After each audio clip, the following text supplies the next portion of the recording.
My name's Lori, and I'm 31 years old. I live with my husband Nick and his family, his mother and father. Life here is hard for me. I have a condition called total mutism, which means I can't talk at all. This condition was triggered by stress, and unfortunately, living here only makes things worse. Today started like any other day. My sister-in-law burst into the room, shouting angrily. She looked at Nick and asked sharply, "Who's supposed to protect Lori?" Nick hesitated, unsure of what to say.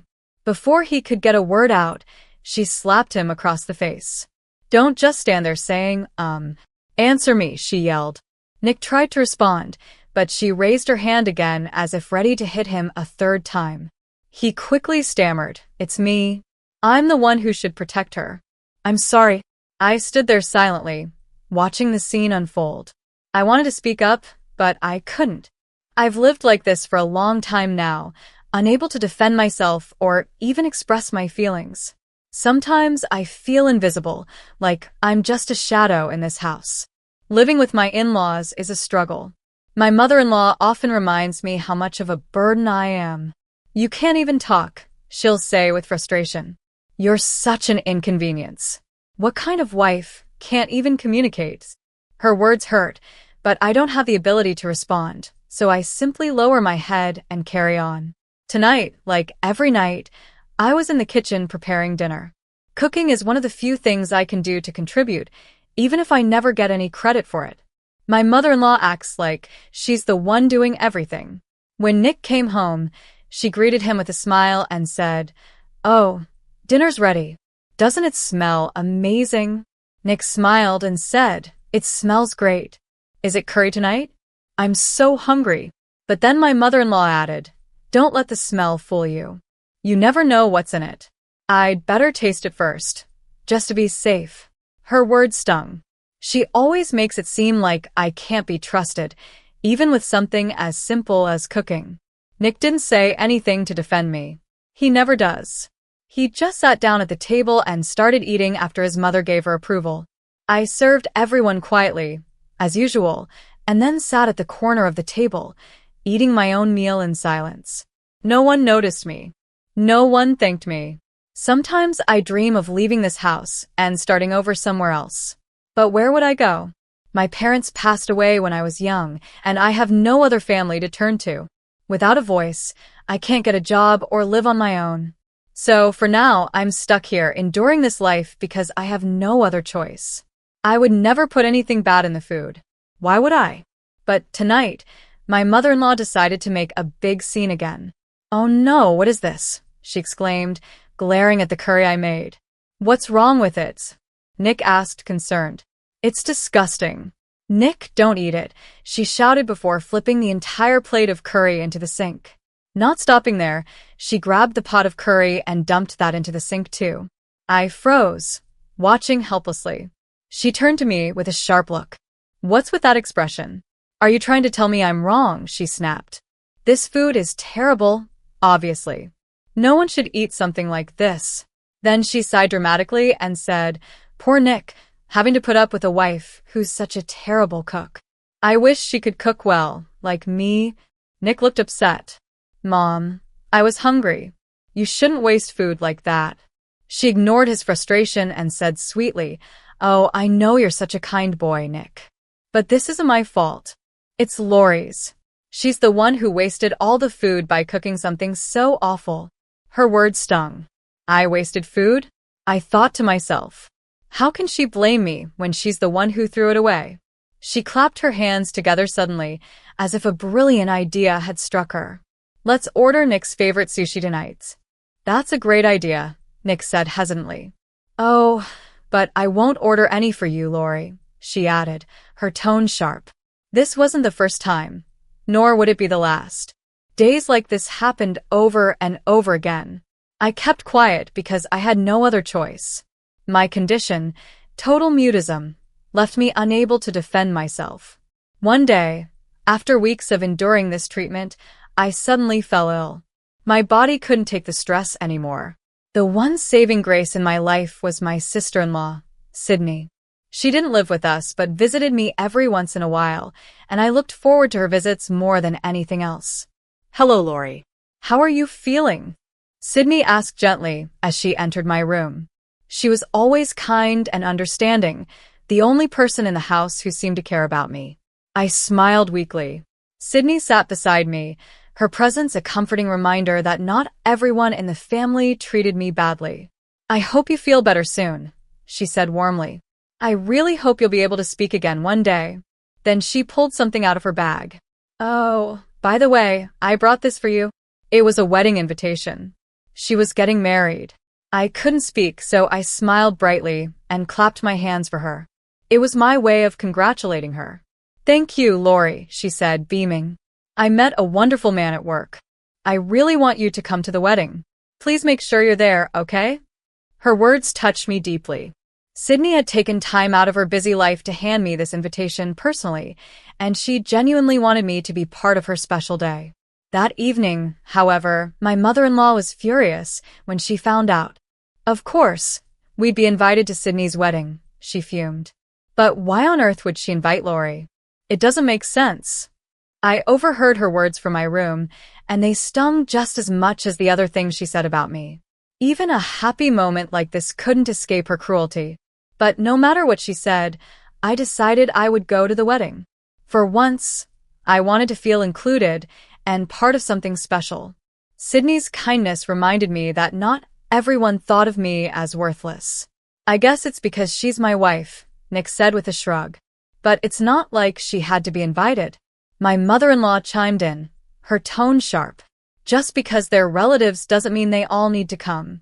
Isn't it normal to invite only the important ones? Nick nodded, agreeing with her. Yeah, I guess so. She's just too nice. That's the problem, my mother-in-law continued. She probably felt she had no choice but to invite her. Honestly, she's too sweet for her own good. Unlike my mother-in-law or husband, Sydney, my sister-in-law, is nothing like them. She's kind and caring, more like my father-in-law, who is calm and fair. She's always treated me with respect, and for that I'm grateful. The day of Sydney's wedding finally came. I was excited to celebrate this special day for her, but while I was in the bathroom, my mother-in-law and Nick left without me. When I came out, I realized they were gone. They didn't even bother to tell me they were leaving. My heart sank. I couldn't understand why they would treat me this way, especially on such an important day. As I sat in silence, a thought crossed my mind. Why am I still holding on to them? My illness, total mutism, has made me believe I need them to survive, but maybe I don't. There are support centers and organizations that help people with disabilities. Perhaps I could find a job, even without being able to talk. Yes, I'll get a divorce. The thought brought me a sense of relief. I couldn't keep living like this, enduring their constant cruelty. But before I left this toxic family for good, I wanted to celebrate Sydney's wedding. She had been so kind to me, and I couldn't miss her special day. Determined, I grabbed my bag and headed to the train station. Once there, I took a cab. I typed the wedding venue's address into my phone and showed it to the driver. He nodded and drove me there. When I arrived, I found a seat quietly among the guests. As soon as my mother-in-law noticed me, her face twisted in annoyance. She rolled her eyes, and Nick laughed under his breath. "What are you doing here?" she hissed. I looked at her silently, unable to respond. "What's that look for?" she snapped. "You can't talk, so now you're giving me some kind of attitude? You've got such a twisted personality. You weren't even supposed to be here, so we left you behind. And yet here you are, ruining the day. What a pain." Before she could continue, a relative nearby intervened. "Oh, come on, that's enough. She's here now. Let's all focus on celebrating Sydney's new life. Look, the ceremony is about to start." I ignored my mother-in-law's cruel words and focused on the reason I was there. Sydney. She looked stunning in her wedding dress, her face glowing with happiness. Seeing her so radiant made me smile. This was her day, and I wouldn't let anyone ruin it for her. Not even my in-laws. Sitting there, I made up my mind. This was the last time I would endure their cruelty. After the wedding, I would take steps to build a new life for myself, one where I could find peace and dignity. But for now, I pushed those thoughts aside and focused on Sydney's joy. Her happiness was worth it. As I watched my sister-in-law during the wedding, I couldn't help but admire her. She looked so beautiful and happy that, for a moment, I forgot about my mother-in-law and husband. The warmth and joy in the room made me feel at ease, even if just for a little while. After the candlelight ceremony, there was a short break, so I decided to approach Sydney, my sister-in-law. I smiled at her and clapped my hands softly to show my admiration. She noticed me immediately and smiled warmly. "Lori, thank you so much for coming today," she said kindly. I took out my phone and typed a message, showing it to her. She read it and nodded enthusiastically. "Of course. Let's take a picture together," she said, her voice full of excitement. Sydney is such a kind and understanding person. She doesn't need me to speak to know how I feel. She always seems to understand me perfectly, even without words. Her warmth and empathy are things I've rarely experienced in this family. It made me happy to share this moment with her. As we talked, some of her friends came over to the table. I bowed politely and returned to my seat, not wanting to take up too much of her time. But as I sat down, my mother-in-law appeared in front of me with a glass of wine in her hand. She looked straight into my eyes and then, without warning, poured the wine upside down onto my chair. I stared at her in shock. "What is she doing?" She smirked and said mockingly, "Oh no, I spilled my wine. What a shame. I guess there's no seat for you now. You should just go home." Before I could react, some staff members rushed over to bring me a new chair. But my mother-in-law waved them away. "Don't bother. She's leaving anyway. Go back to your other tasks," she said coldly. My husband stood nearby, laughing quietly. He didn't even try to stop her or defend me. I felt humiliated and angry. All I wanted was to celebrate Sydney's special day. That was the only reason I came. I realized I had done what I came for, and there was no reason for me to stay any longer. I turned my back on them and started walking toward the exit. Before I could leave, I felt a hand grab my arm. I turned to see Sydney standing there, her face full of concern. "Wait a minute," she said softly. Seeing the desperate look in her eyes, I couldn't hold back my tears anymore. They started flowing uncontrollably. "It's okay," she said, pulling me into a gentle hug. "I'm so sorry, Lori. I didn't realize what was happening before." She let go of me and turned her attention to my mother-in-law and Nick. Her expression changed from gentle to furious as she marched up to them. Without hesitation, she slapped Nick hard across the face. "Nick, you're supposed to protect Lori," she yelled. Nick stammered, But Sydney didn't let him finish. She slapped him again. "Don't you dare say, Answer me. Who should protect Lori's?" Nick looked down, his voice shaking. It's me. I'm sorry. I'm so sorry." "That's right. It's you. Then what were you doing just now?" "Laughing while your wife was being humiliated," she shouted. Nick mumbled something, but Sydney didn't wait for him to finish. She slapped him again, this time on his other cheek. "I'm sorry. I'm so sorry. I was laughing. I shouldn't have. I'm sorry." Nick cried, his tears falling as he apologized. I watched the scene in disbelief, overwhelmed by Sydney's fierce defense of me. For the first time, someone had stood up for me in this family, and it gave me the courage to believe I deserved better. I couldn't help but laugh a little at my sister-in-law Sydney's relentless scolding of Nick and my mother-in-law. But while I found it amusing, Sydney was completely serious. She wasn't just angry. She was standing up for me in a way no one ever had. Every word she said for my sake, and I felt deeply grateful. She was saying everything I had been holding inside for so long but couldn't express myself. I couldn't raise my voice, much less my hand, against my in-laws, but Sydney had no such limitations. She didn't hesitate. Nick tried to lighten the mood. "Oh, come on. There's no need to be so angry," he said with a nervous laugh. "I was just being a little playful, right, Lori?" I stared at him without reacting. Playful? How could he call what they'd done to me playful? Sydney's voice cut through the tension. "Playful? Lori can't even talk anymore because of you too. Did you ever stop to think about what you've done to hers?" My mother-in-law shot me a nasty glare, as if daring me to speak. Of course, I couldn't, but Sydney didn't let her off the hook. Sydney laughed bitterly. Don't even try it. It's obvious you're the ones at fault here. Just look at the situation. It's all you're doing, and now you're trying to act innocent. You're horrible, both of you. Then she turned to me, her tone softening. Lori, I'll get you a new seat. Please stay until the end of the ceremony. I'll handle these two. True to her word, Sydney had the wedding staff escort my mother-in-law and Nick out of the venue. I'm sorry for the disturbance, she said to the guests, her voice calm yet firm. Now that the troublemakers are gone, let's all enjoy the rest of the ceremony. I didn't return to the house after the wedding. Sydney acted quickly, and before the day was over, she had made arrangements for me. She contacted a real estate agent she knew and found me an apartment. It was company housing connected to her husband's business, and she offered it to me rent-free. After confirming my intentions, I told Sydney I wanted a divorce. She didn't hesitate to support me. She found me a lawyer and helped me through every step of the process. With her help, the divorce went smoothly. Sydney also made sure I got what I deserved. She pushed for alimony from both Nick and my mother-in-law.